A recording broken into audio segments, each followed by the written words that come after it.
Ontario में college बर्बादी के कगार पर हैं। अब तक 8,000 से ज़्यादा लोगों की नौकरी जा चुकी है और अंदाज़ा ये है कि ये जो 8,000 का आंकड़ा है वो 10,000 तक भी जा सकता है।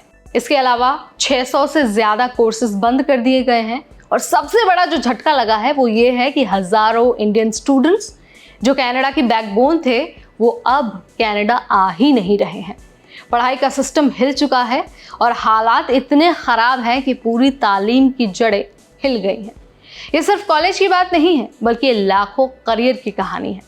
तो आज के इस वीडियो में मैं बताने वाली हूँ कि आखिर कनाडा में, खासकर ओंटारियो में ये क्यों हो रहा है, किसकी गलती है और आगे क्या कुछ हो सकता है। नमस्कार, मेरा नाम है नेहा उपाध्याय और आप देख रहे हैं NBT टेक। दरअसल ओंटारियो में कुल 24 पब्लिक सेक्टर कॉलेज हैं और इनमें से 23 ने रिपोर्ट किया है कि स्टूडेंट इनरोलमेंट में ज़बरदस्त गिरावट आई है।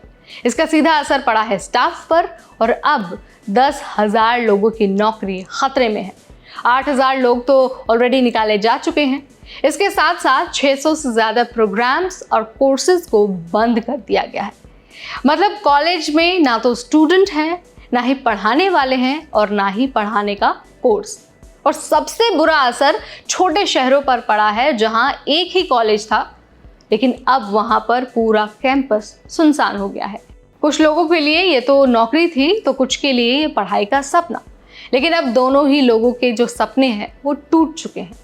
तो अब सवाल ये है कि आखिर इतना सब कुछ क्यों हुआ है। तो देखिए, इसका सबसे बड़ा कारण है इंटरनेशनल स्टूडेंट्स की भारी गिरावट, खास तौर पर इंडियन स्टूडेंट्स की।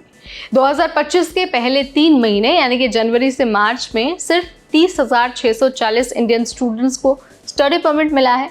पिछले साल इसी टाइम पर यानी कि जनवरी से मार्च तक 2024 में 44,295 स्टूडेंट्स को मिला था, यानी कि 31% की भारी गिरावट। और जो भी परमिट इशू किए गए हैं, अलॉट किए गए हैं, उनमें से 20,000 स्टूडेंट्स कनाडा पहुंचे ही नहीं हैं।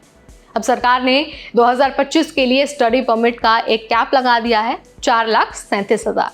मतलब अब पहले से भी कम स्टूडेंट्स को परमिशन मिलने वाली है और इसकी बड़ी वजह है कनाडा में हाउसिंग की कमी, हेल्थ केयर सिस्टम पर बोझ और सरकार चाहती है कि ये सारी चीज़ें कंट्रोल में रहे। लेकिन इसका सीधा असर कॉलेजों पर पड़ा है जहां पर 60% स्टूडेंट्स सिर्फ इंडिया से ही आते थे। जब स्टूडेंट्स ही नहीं आएंगे तो कॉलेज का खर्चा चलेगा कैसे? जाहिर सी बात है।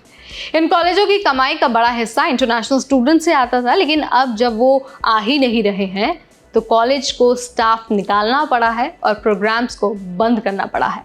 ओंटारियो की यूनियन ने कहा है कि ये इतिहास की सबसे बड़ी छटनी है। उन्होंने ये भी मेंशन किया कि इतने बड़े पैमाने पर जो ले ऑफ हैं वो हुडसन्स बे लिक्विडेशन के टाइम पर नहीं हुए थे। एक और शॉकिंग बात यह है कि लगभग 15 लाख लोग ऐसे हैं जिन्होंने अपने शहर में कोई ना कोई कॉलेज बंद होते देखा है। और सिर्फ टीचर्स ही नहीं बल्कि एडमिन स्टाफ, काउंसलर्स और सपोर्ट स्टाफ, हर किसी पर असर पड़ा है। इससे सिर्फ करियर नहीं बल्कि पूरा एजुकेशन सिस्टम हिल रहा है। अब इस पूरी हालत को लेकर सरकार और यूनियन आमने सामने हैं। यूनियन का कहना है कि सरकार ने जानबूझकर पब्लिक को सच्चाई नहीं बताई है।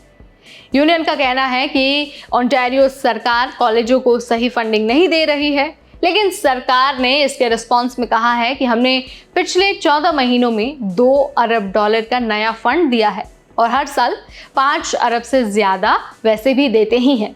उन्होंने कहा है कि फंडिंग मॉडल का रिव्यू भी इसी गर्मी से शुरू होने वाला है। अब सच्चाई क्या है ये तो वक्त ही बताएगा, लेकिन ग्राउंड पर जो लोग निकाले जा रहे हैं उनके लिए ये बड़ा झटका है। अब सवाल ये है कि अब आगे क्या होने वाला है। अब देखिए, अगर इंटरनेशनल स्टूडेंट्स का जो ट्रेंड है अगर वो ऐसे ही गिरता रहा तो और ज़्यादा कॉलेजेस बंद होने की कगार पर आ जाएंगे। लोग जो कनाडा को सेफ और स्टेबल मानते थे अब उनके मन में भी डाउट आ रहा है। स्किल्ड वर्कर्स की कमी हो सकती है और जो लोग लो कॉस्ट हाई क्वालिटी पढ़ाई चाहते हैं उनके पास ऑप्शंस कम हो सकते हैं। तो यहाँ पर मैंने आपको पूरा मामला समझा दिया है कि क्यों ओंटारियो में 10,000 लोगों की नौकरियाँ जा सकती हैं, 8,000 लोगों की नौकरियाँ क्यों गई हैं, और ये भी आपको बता दिया है कि कैसे भारतीय स्टूडेंट्स के कनाडा नहीं पहुँचने की वजह से कनाडा की जो इकॉनमी है और ख़ास तौर से जो एजुकेशन सिस्टम है वो पूरी तरह से हिल गया है।